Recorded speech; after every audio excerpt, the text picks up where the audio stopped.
We're going over knife safety. And the first element here is to make sure you have a really sharp knife, because a dull knife, you're going to try to force your way through and it's more likely to slip out and cut you. So I want to show students how to sharpen a blade. This one has angle. This is good for most of your knives, machetes, and hatchets.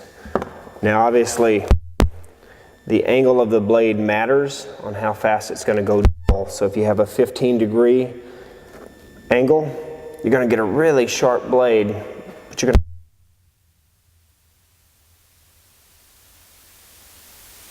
so 50 when you're in like as a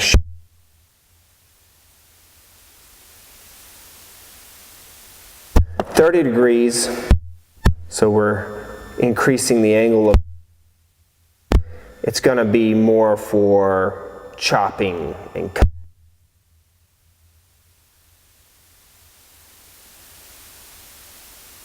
For most of our, so you want to make sure when you start to sharpen that you have something that can be used on multiple items if you're going to take it with you.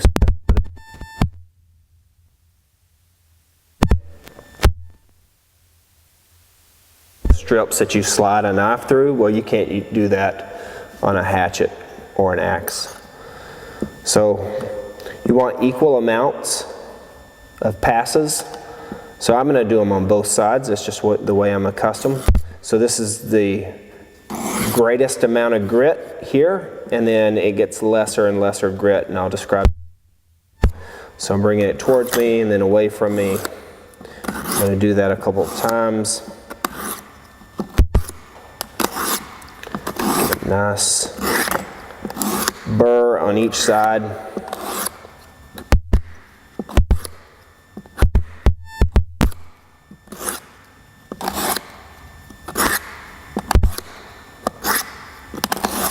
Alright, so I'm going to do about 4 passes here, so this is a finer.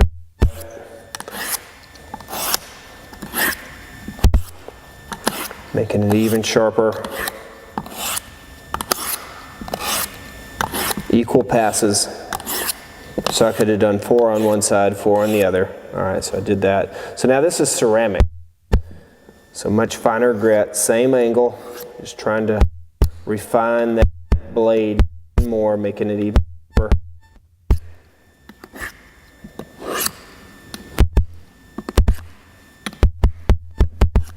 Now the last one is leather, and that's stropping the blade, kind of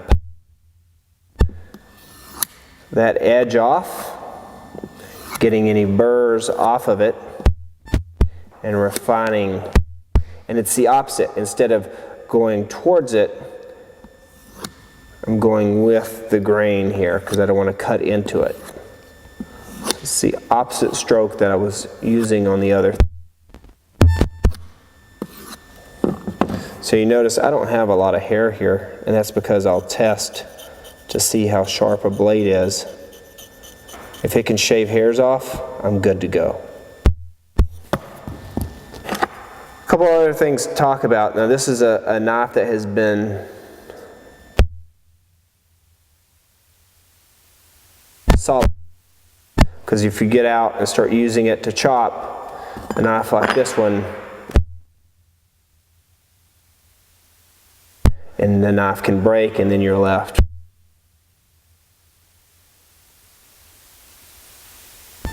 Good. But as you can hear, these are loose. It won't be as useful.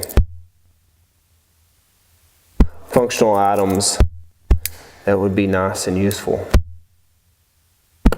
This is a Mora. So the Mora is a really good knife to use. In their advertising, they stake them into a tree. As you can see, there's some rust here. This is a carbon blade, carbon steel blade. I can create a spark, and if I have,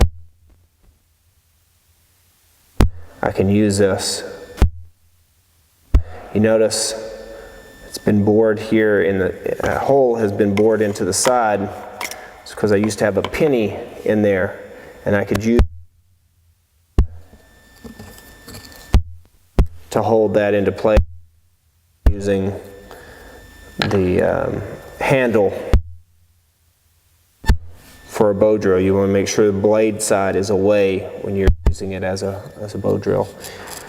So, but you want something metal in there. I had glued a penny in there at one time.